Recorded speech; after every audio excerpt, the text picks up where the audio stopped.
These are called Marjories Hardyheads, which were named in 1948 by a man named Gilbert Whitley. Although he didn't mention at the time, it's believed that he named Marjorie's Hardyhead after his sister.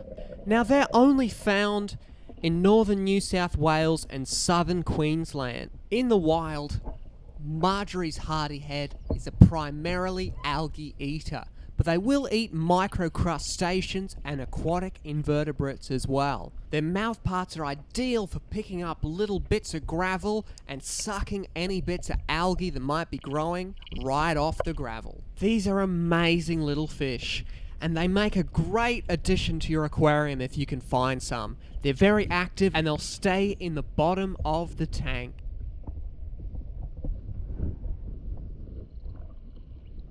When they breed, the male will nudge the female in her belly region, and then the female will deposit her eggs on some aquatic plants. And then the male will come along and fertilize the eggs, and they'll take up to 7 days before they hatch, and then the babies will swim around and eat very little microorganisms that they can find living in the river.